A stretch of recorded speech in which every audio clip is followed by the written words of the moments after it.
Have you ever sat across from someone at a dinner table, caught them staring at you just a little too long and wondered, is this something? Have you ever noticed that one particular person always seems to show up, always seems to remember, always seems to care just a little bit more than everyone else in the room, and then you dismissed it? You told yourself you were imagining things.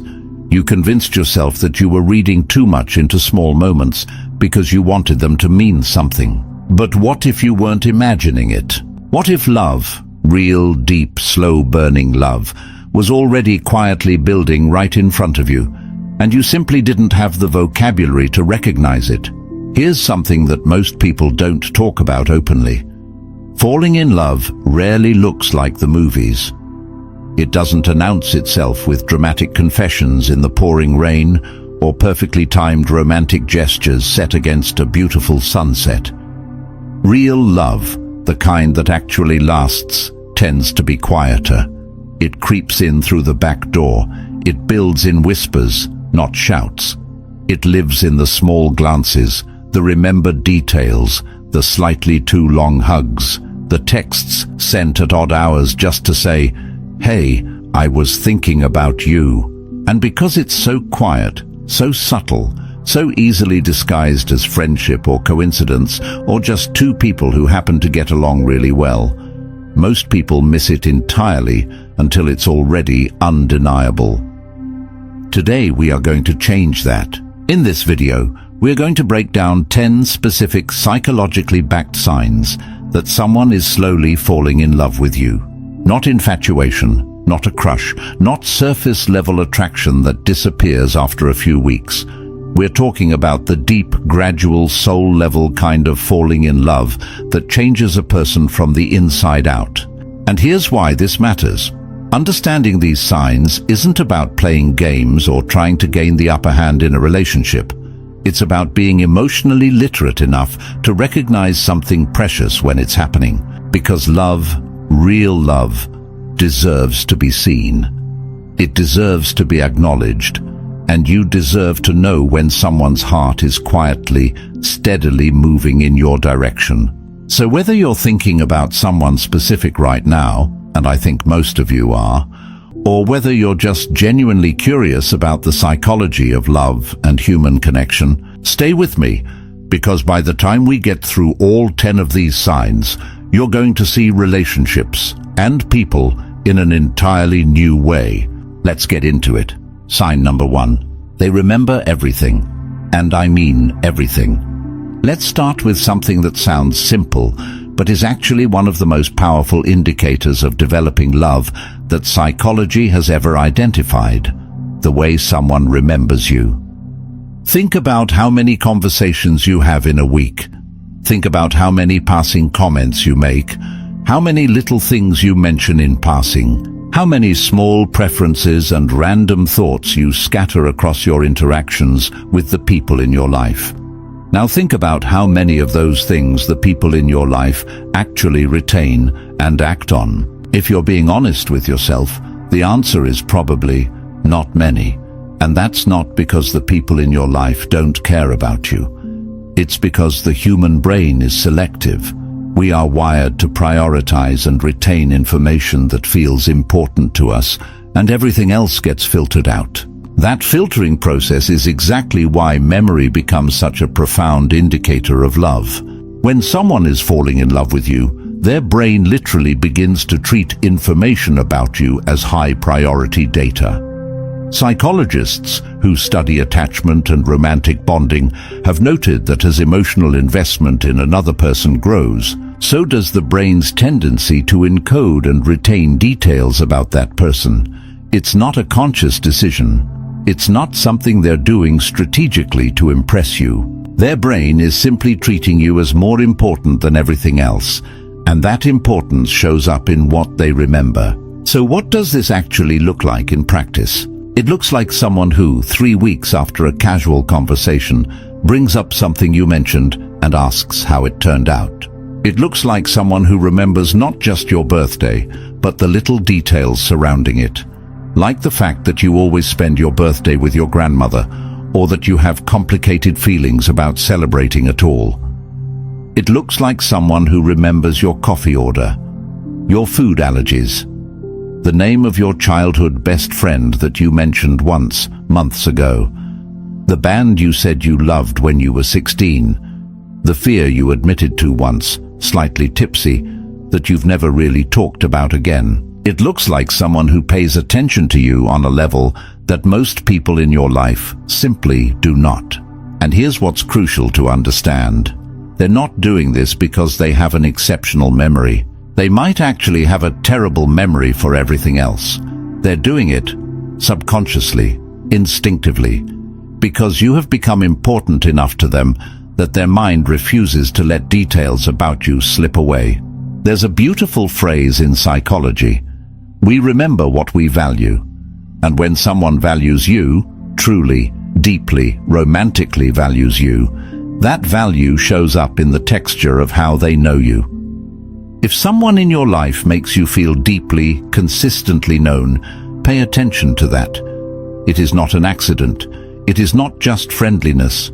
It is one of love's quietest and most honest signatures. Sign number 2. Their body language changes when you're around. Words can lie. People are complicated, and sometimes they say things they don't mean, hide things they feel, and perform emotions they're not actually experiencing. But the body is a different story entirely. The body almost always tells the truth. Body language researchers, most notably the work done in the field of nonverbal communication, have consistently found that the majority of human emotional communication happens not through words, but through physical behavior. The way we position ourselves, the direction we lean, the things we do with our hands and eyes and faces, all of it is constantly broadcasting information about our inner emotional state, often without our conscious awareness or control. And when it comes to falling in love, the body is one of the first places that the truth shows up. So what are you actually looking for? The first thing to pay attention to is orientation. When someone is drawn to you romantically, they will orient their body toward you even in situations where it's not socially required. In a group setting, notice where their feet are pointing. Feet are notoriously honest indicators of genuine interest. They tend to point in the direction of the person we most want to be facing or moving toward. If you're in a group conversation and someone's feet are consistently angled toward you, that's meaningful. The second thing to watch for is proximity. People who are developing romantic feelings tend to close the physical distance between themselves and the person they're falling for. They sit a little closer than necessary. They stand nearer than the social situation requires. They find reasons to reduce the space between you, sometimes so gradually that neither of you consciously registers it happening. Third, look for mirroring. Mirroring is a well-documented psychological phenomenon where people unconsciously copy the body language of someone they feel emotionally connected to. If they pick up their drink when you pick up yours, if they shift their posture when you shift yours, if you catch them subtly matching your movements, this is a deeply instinctive sign of rapport and developing emotional attachment. We mirror people we like. We mirror people we want to understand. We mirror people we're falling for. Fourth, watch what they do with their face when you're talking. Someone who is falling in love with you will be genuinely visibly engaged when you speak. Their eyebrows will be slightly raised in that attentive, open expression. They'll make sustained eye contact. Not the quick, polite eye contact of a casual conversation, but the kind of eye contact that feels like they're actually trying to see you, not just look at you. And speaking of eye contact, there's one very specific pattern worth mentioning here. Research in love psychology has found that couples who are falling in love tend to engage in what's called mutual gaze, which is essentially prolonged, comfortable eye contact that neither person is rushing to break. If you've ever found yourself in a conversation with someone where you both just held each other's gaze a little longer than normal, and it didn't feel weird, it felt somehow significant, that's not your imagination. That's two nervous systems recognizing each other. Finally, Watch for touch. Someone who is gradually falling in love with you will often increase physical contact in ways that feel natural and not forced. A hand on your shoulder, a gentle touch on your arm to emphasize a point, a hug that lasts just slightly longer than a normal friendly hug would. They're not necessarily doing this consciously. Their body is seeking closeness to you because their heart is already moving in that direction. The body always knows before the mind admits it. And if you pay close enough attention to someone's physical behavior around you, you'll learn more about how they truly feel than you ever would from their words. Sign number 3. They go out of their way for you. Consistently. Anyone can do a favor. Anyone can show up once when you're going through a hard time or help you move apartments when you ask. That's basic human decency, and it doesn't necessarily mean anything romantic. But consistent, unprompted effort? That's a different story entirely. One of the most reliable signs that someone is falling in love with you is that they consistently go out of their way for you, not because you've asked them to, not because it's convenient for them, and not because they're expecting something in return. They do it because being the person who helps you, who makes your life easier, who shows up for you, has become genuinely important to them. Psychologists who study love behavior often talk about what's called prosocial motivation, the desire to benefit another person simply because their well-being matters to you. In the early stages of romantic attachment, this prosocial motivation tends to become intensely focused on one particular person. Everything in them wants to help you, protect you, make things easier for you. And so they do, over and over again, in big ways and small ways, without keeping score. Think about what this looks like in real life. It might look like someone who researches something you were confused about and sends you an article out of nowhere, just because they remembered you were struggling with it.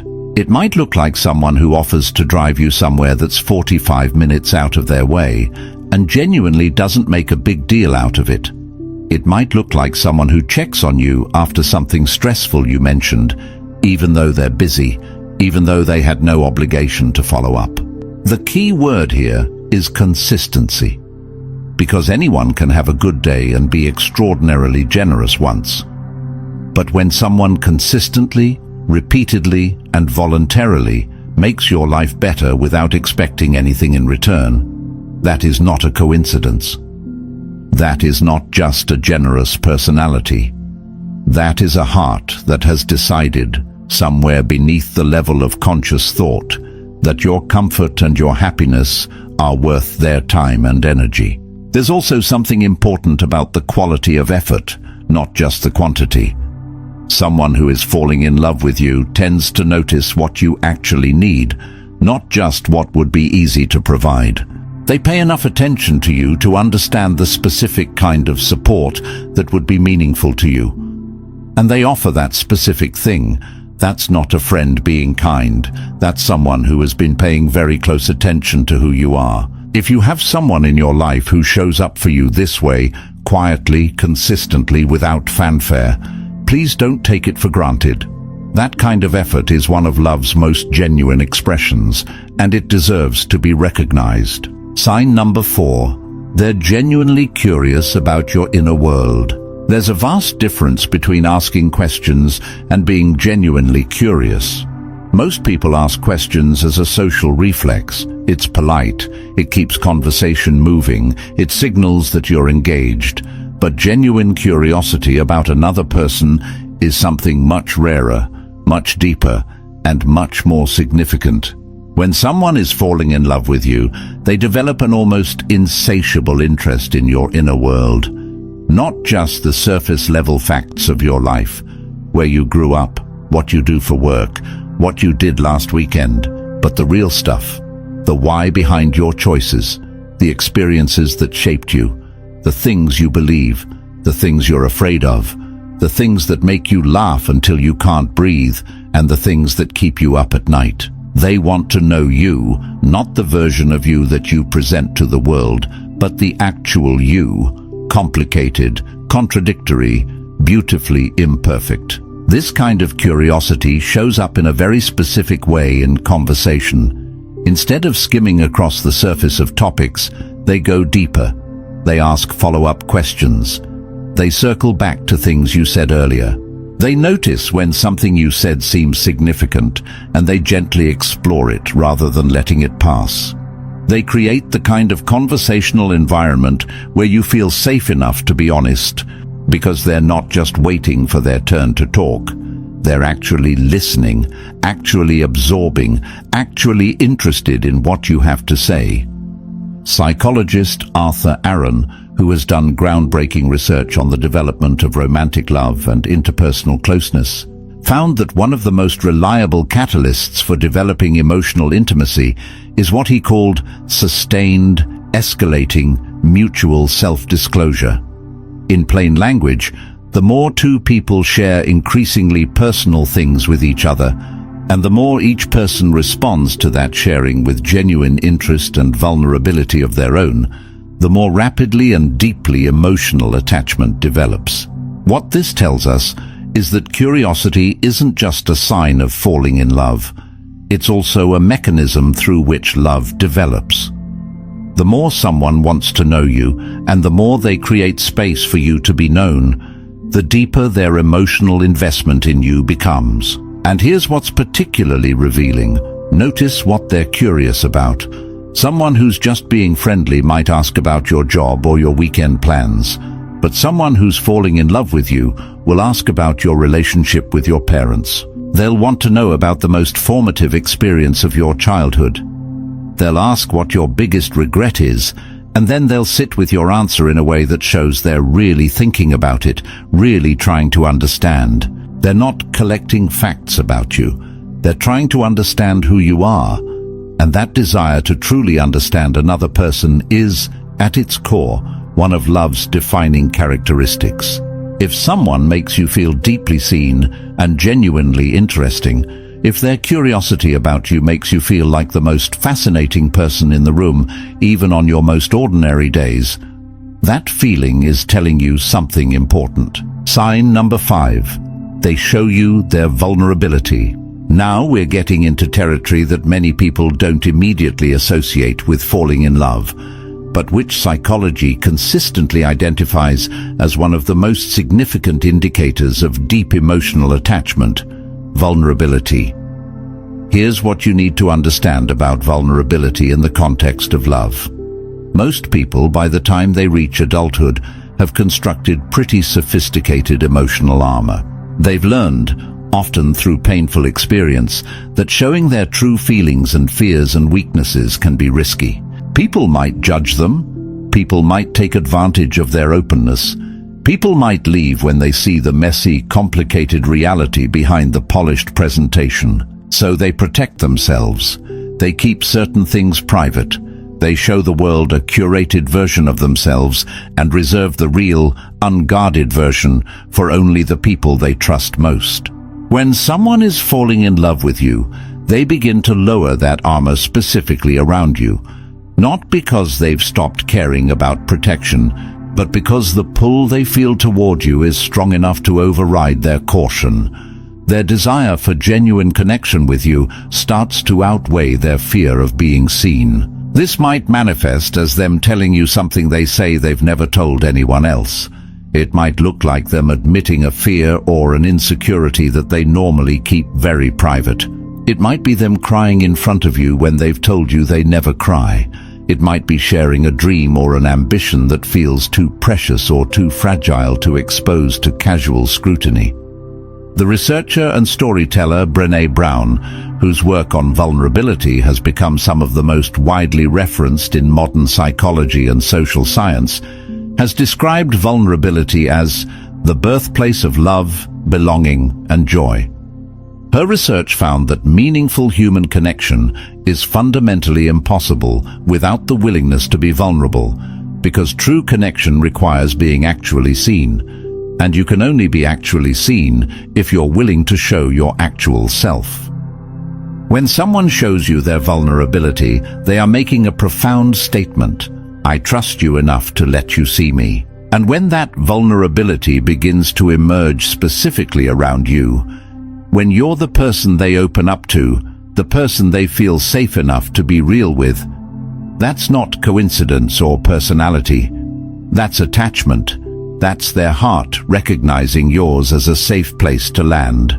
Pay attention to whether someone allows themselves to be imperfect around you, whether they admit when they're struggling, whether they share their fears and their failures and their uncertainties, not to seek sympathy, but because being real with you feels more important than protecting their image. That willingness to be seen is one of love's most honest gifts. Sign number 6. They find excuses to spend time with you. When someone is falling in love with you, they want to be around you. This sounds obvious, but the way it actually manifests is often a lot more subtle and creative than you might expect. People who are developing deep feelings for someone rarely come right out and say, "I want to spend more time with you because I think I'm falling in love with you and being near you makes everything feel better."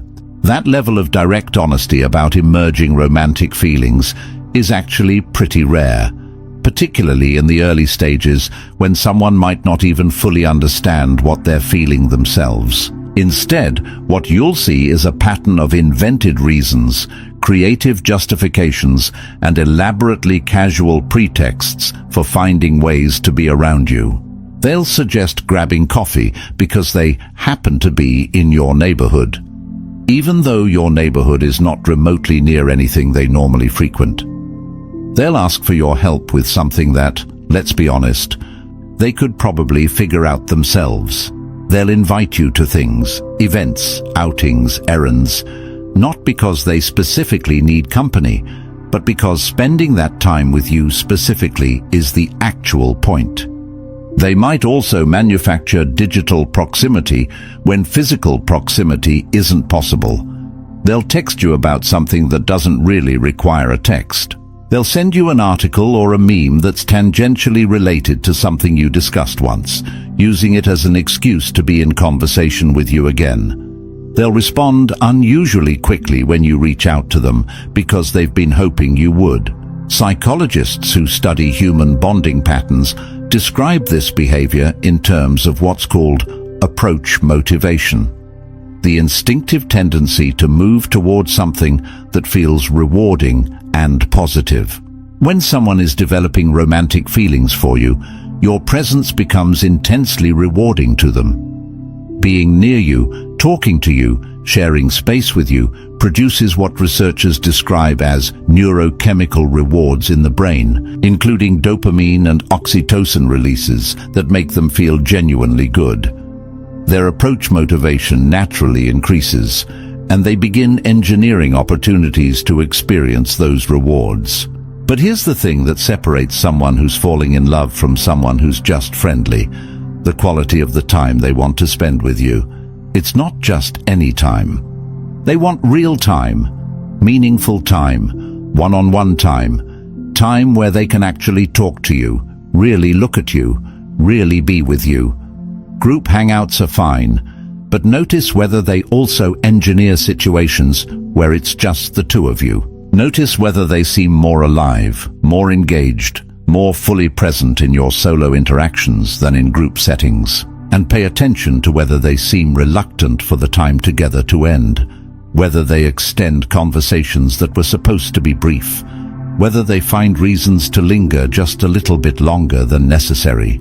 When someone who is busy, who has a full life and real responsibilities, consistently makes time for you and finds ways to be in your presence, that's not a coincidence, that's priority, and priority is where love lives. Sign number 7. Their mood is affected by yours. This sign is one that people often miss because it requires paying attention to someone else's emotional state in relation to your own, which takes a particular kind of sensitivity and awareness. When someone is falling in love with you, a remarkable thing begins to happen. They develop an emotional attunement to you. Your mood starts to affect their mood. Your happiness elevates them. Your sadness touches them in a way that goes beyond ordinary empathy. Your anxiety makes them want to help. even when there's nothing practical they can do. This phenomenon has a psychological basis. As emotional attachment to another person deepens, a process called emotional contagion intensifies. Emotional contagion is the tendency to absorb and mirror the emotional states of people we're closely bonded to. Research has shown that in loving relationships, partners' emotional states become increasingly synchronized over time, not just in terms of sharing emotions, but in terms of physiological responses like heart rate and stress hormone levels. In the early stages of falling in love, this synchronization begins to emerge specifically with the person someone is developing feelings for. They become particularly sensitive to your emotional cues. They read your mood sometimes before you've even consciously registered it yourself. They notice when something is off, even when you're trying to hide it. They pick up on the subtle difference between your "I'm fine," that means you're actually fine, and your "I'm fine," that means something is wrong. And this attunement influences their own emotional experience. When you're happy, they feel the warmth of that. When you're excited about something, their excitement rises with yours. When you're going through something hard, they carry a piece of that weight, not out of obligation, but because your pain genuinely moves them. They can't fully separate your emotional experience from their own, because you've become emotionally significant enough to them that your feelings matter to them on a visceral level. There's also a behavior that often accompanies this emotional attunement, which is what we might call protective instinct. When something or someone is causing you distress, someone who is falling in love with you will feel an almost instinctive desire to address it. Not necessarily in an overbearing or controlling way, but in the way that someone feels when they care deeply about a person's well-being. They want to help. They want to fix it. They want to make the thing that's hurting you stop. Watch how someone responds when you're not at your best. Do they become more attentive, not less? Do they check in more frequently when you're going through something difficult? Do they seem genuinely lighter when you're happy? If your emotional state has a visible and consistent effect on someone else's, if your happiness makes them happy and your struggles land on them with real weight, that's not just empathy. That's love in the process of forming. Sign number 8, they start integrating you into their life. There's a very specific moment in the progression of falling in love where something significant shifts. It's the moment when someone stops thinking about you as a separate, independent element in their life and starts, consciously or unconsciously, weaving you into the fabric of their world. They start telling the people who matter to them about you, not necessarily as a romantic declaration, but in the natural, organic way that someone mentions a person who's become important to them. You come up in conversations with their friends. Their family starts hearing your name. The people in their inner circle, the ones they trust and value most, are beginning to know who you are, because you're on this person's mind often enough that you keep coming up in conversation. They also start integrating you into their future. This is one of the most telling signs, and it often happens so subtly that people don't catch it at first. They'll make casual references to things you could do together someday. They'll mention a restaurant they want to take you to.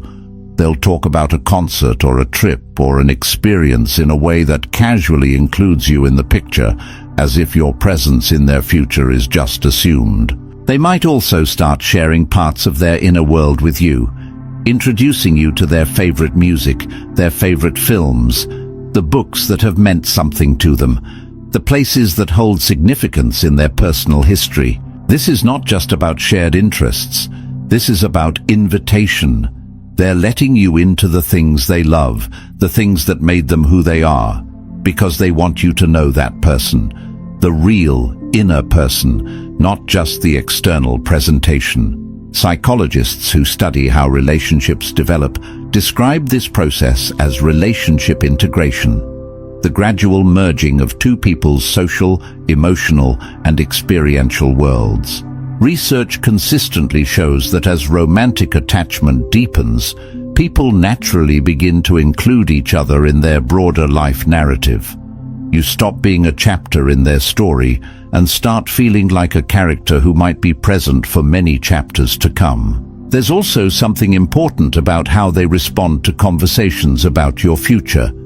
If you mention something you're planning or a goal you're working toward, someone who's falling in love with you doesn't just respond in the present tense. They situate themselves, implicitly or explicitly, somewhere in that future. They might say, "I'd love to see how that turns out," in a way that implies they expect to still be around when it does. They might offer to help you get there.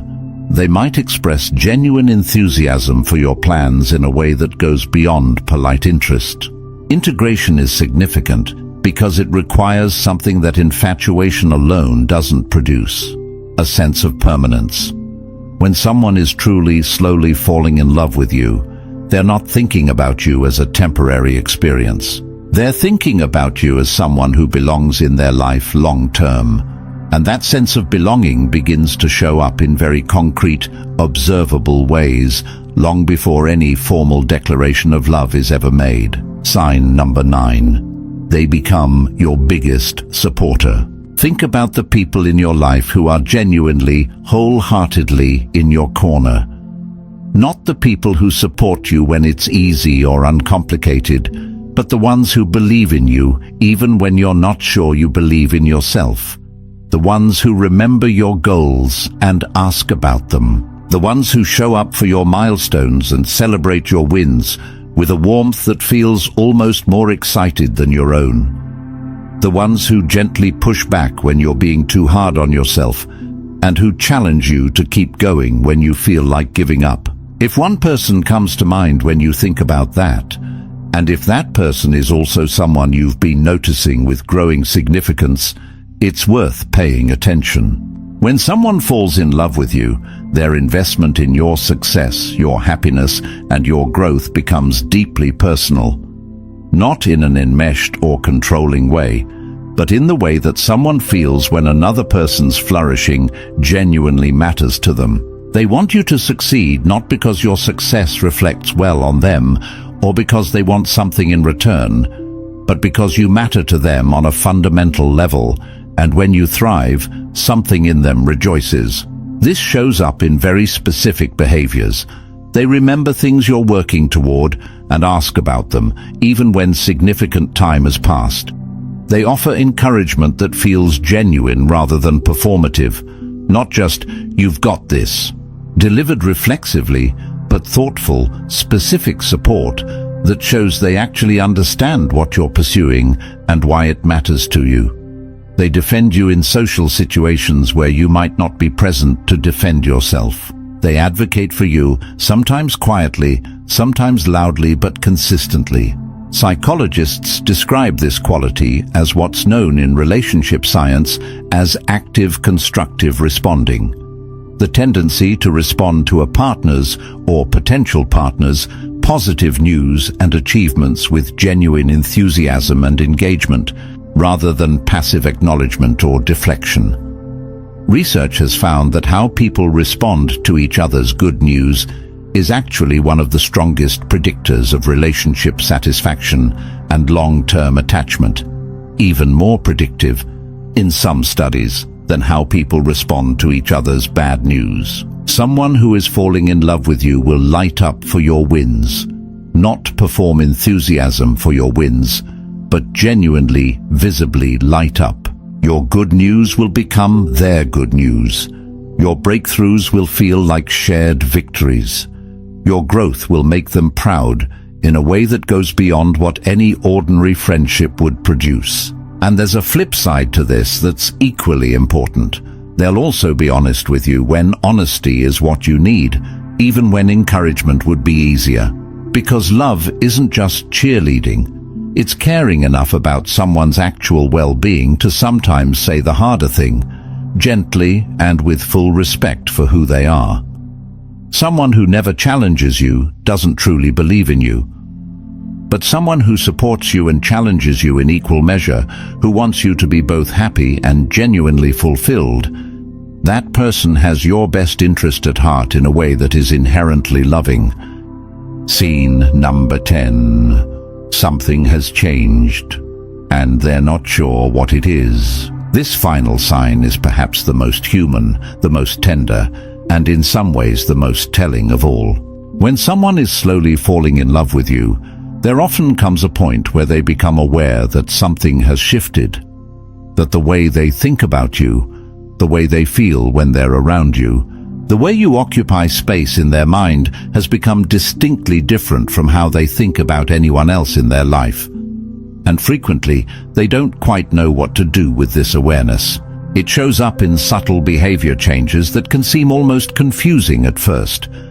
They might become slightly nervous around you, not anxious in an uncomfortable way, but in the way that someone becomes when something feels important, when the stakes have quietly risen, when they care about making an impression on a level they didn't used to. The easy, casual comfort of earlier interactions might develop a new kind of electricity beneath it. They might become more self-conscious, noticing how they look before they see you in a way they didn't bother with before. They might hesitate before sending you a text they would have sent without a second thought a few months ago. They might seem briefly flustered when you give them an unexpected compliment or when you look at them in a particular way. These behavioral shifts can seem counterintuitive. Isn't it supposed to be easier and more comfortable with someone you care about? Yes, ultimately. But in the transitional space between deep friendship and acknowledged love, there is often a period of beautiful, disorienting uncertainty where everything feels simultaneously more wonderful and more fragile. This uncertainty is actually documented in love psychology. Researchers studying the transition from platonic friendship to romantic love have found that people frequently experience what's described as cognitive reappraisal during this transitional period, a process of mentally reviewing past interactions with the other person through a new romantic lens. They find themselves thinking about moments that didn't seem significant at the time and reassessing them. They notice that they've been talking about you to people who have never met you. They catch themselves wondering what you think of them in a way they never used to wonder. And sometimes they'll give you a glimpse of this. Not a full confession, not yet, but small, almost accidental windows into the fact that their feelings have shifted. A comment that's slightly too personal for casual friendship. A moment of vulnerability that surprises even them. A look that lasts just a little too long before they glance away. A sentence that starts to go somewhere and then pulls back, as if they caught themselves right at the edge of saying something they're not ready to say yet. These small, barely there glimpses are some of the most precious signs of all, because they're completely unfiltered. They're not calculated or strategic. They're just the truth of what someone is feeling, briefly visible before they manage to compose themselves again. And often, if you pay very close attention, you'll notice something in their eyes when they look at you that wasn't there before. Something that's hard to name, but impossible to miss once you've seen it. Something that looks, if you're honest with yourself, a lot like love. Bringing it all together, the bigger picture. Now that we've walked through all 10 signs, I want to take a moment to step back and look at the bigger picture. Because understanding these individual signs is valuable, but understanding what they collectively represent is where the real insight lies. What you've just learned is essentially the anatomy of slow, real, lasting love. And what strikes me every time I study this is how beautifully consistent it is. How across cultures and time periods and individual personalities, love tends to express itself in these same fundamental ways. The body leans in. The mind pays attention. The heart shows up over and over again in 1,000 small and quiet gestures. We live in a time that is obsessed with speed. Fast results, instant communication, immediate gratification. And that cultural obsession with speed has influenced how a lot of people think about romantic love. They want the spark, the chemistry, the immediate and overwhelming certainty of big feelings right now. And while that kind of instant chemistry is real and it's wonderful, it's not the only way love works. Sometimes, maybe even most of the time, the deepest and most durable love is the kind that builds slowly. The kind that sneaks up on both people. The kind that doesn't announce itself, but simply makes itself undeniable through the accumulation of 1,000 small, consistent, genuine moments. Slow-burning love tends to have something that fast-burning love often lacks: a foundation. It's built on actually knowing someone, on showing up for them before you were sure they were going to stay, on choosing them in small ways, consistently, before you ever made the big declaration. It's built on real moments rather than curated ones, on genuine interest rather than performed attraction, on the slow and unmistakable discovery that this person, this particular, irreplaceable human being, has become important to you in a way that you didn't plan for and can't quite undo. And if you're on the receiving end of that kind of love, if you've recognized yourself in some of what I've described today, if there's a person in your life whose behavior toward you suddenly makes a new kind of sense, then I want to say something important to you directly. Don't dismiss it. Don't talk yourself out of it. Don't decide you're imagining it or projecting or making something out of nothing, just because claiming it feels scary or vulnerable or uncertain. Because here's what fear does. It takes something beautiful and tries to convince us it's a mirage, and in doing so, it protects us from the very thing that human beings are wired to most deeply need, which is genuine connection with another person who truly sees us and chooses us anyway. You deserve to be loved slowly and carefully and completely. And if someone is already in the process of doing that, if you've seen their body turn toward you, watched them remember the things that matter to you, felt them show up in all the small ways that add up to something enormous, that's worth paying attention to. That's worth being brave for. A note on reciprocity. Before we wrap up, I want to address something that's probably on your mind. What if these signs are there and you're not sure how you feel? Or what if you recognize these signs in yourself? What if you're the one who's been quietly, slowly, unmistakably falling?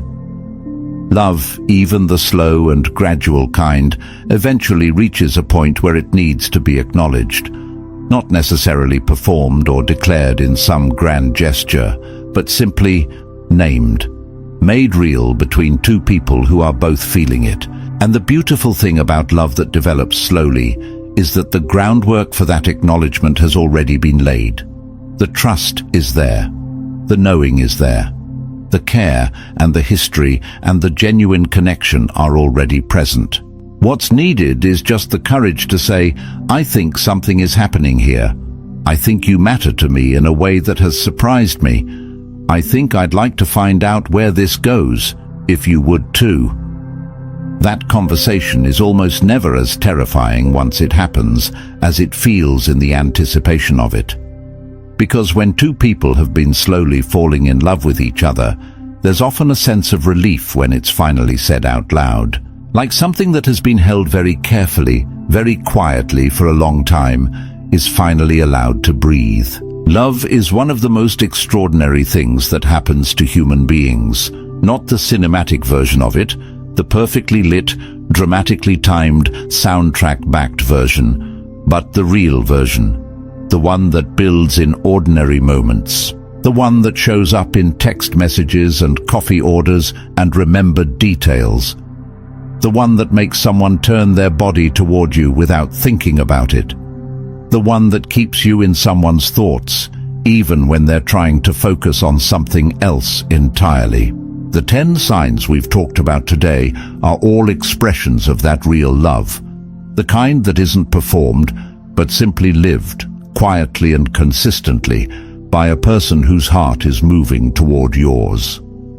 And if you pay attention, if you slow down enough to see the small things, to notice the patterns, to recognize what's been sitting right in front of you all along, love, when it's present, is never truly invisible. It's just waiting to be seen. Thank you so much for spending this time with me today.